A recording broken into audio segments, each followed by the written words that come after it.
Want to speak real Spanish from your first lesson? Sign up for your free lifetime account at SpanishPod101.com. When you decide to learn a language, it's exciting, but there are lots of different ways to approach your studies. What can you do to make sure you start things off in the best way for yourself?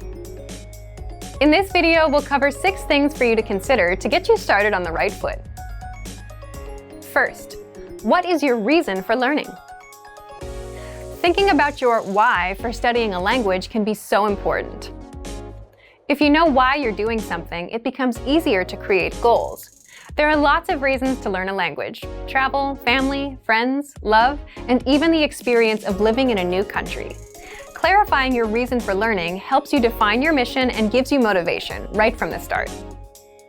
Some reasons for learning may be stronger than others. If you live in a country that speaks the language you need to learn, you're probably highly motivated to study because your progress will directly affect your daily life and relationships.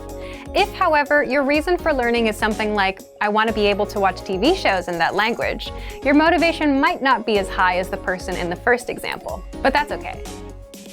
Everyone has a different, unique reason for wanting to learn a language.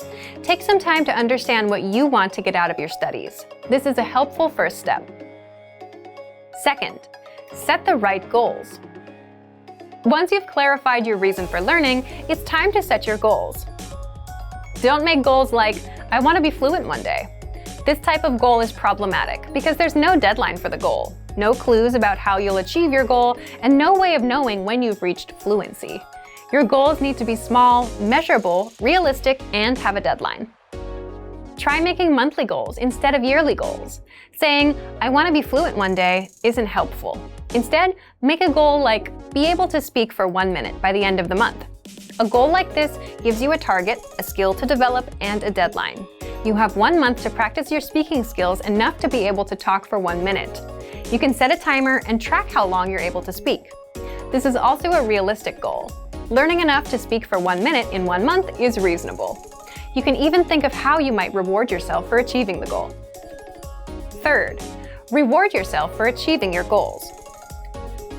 You can determine your rewards when you determine your goals. Rewards are powerful motivators. You should be working consistently towards your goals, but there will undoubtedly be times when the work isn't fun and you need something to push you through. When you come home after a long day of work or school on a rainy day, maybe the last thing you want to do is open a book and start studying. It's so much easier to turn on Netflix or scroll social media, but if you have a reward, you can use it as a motivator.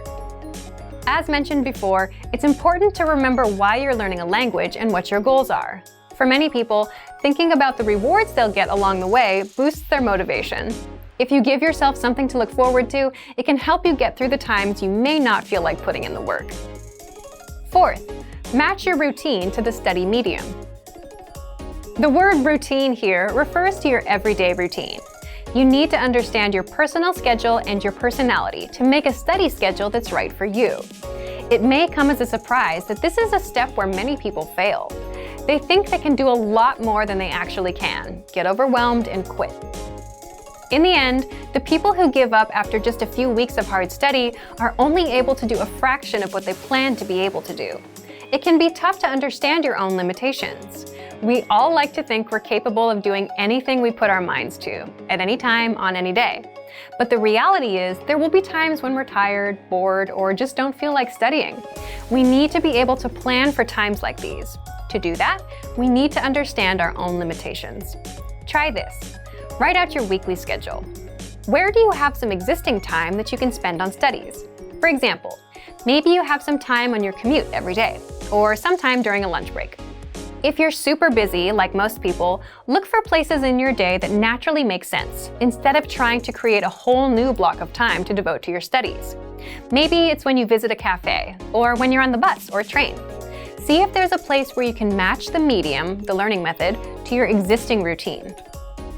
For example, on your commute in the morning, you can listen to an audio lesson twice a week, or listen once a week after dinner at home while you do chores.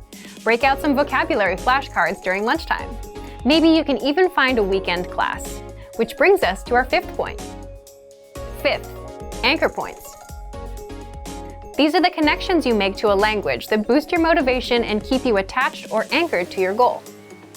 For example, maybe you have friends or relatives that speak the language. And if you're around them and you're exposed to the language, you're more likely to learn. If you don't know anyone who speaks the language, consider making a monetary investment, like a textbook or a learning program. By paying for something, you make a commitment to yourself to use it.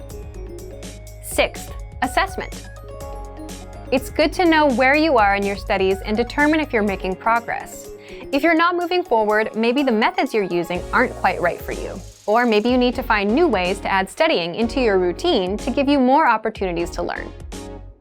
But don't do assessments so often that you don't actually have a chance to learn.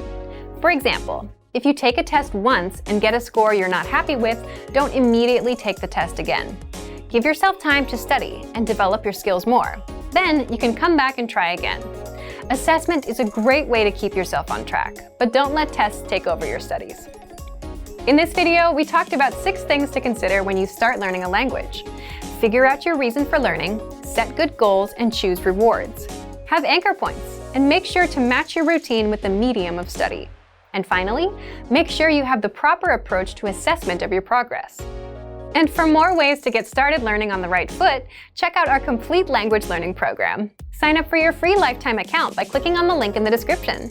Get tons of resources to have you speaking in your target language. And if you enjoyed these tips, hit the like button, share the video with anyone who's trying to learn a new language, and subscribe to our channel. We release new videos every week. I'll see you next time. Bye!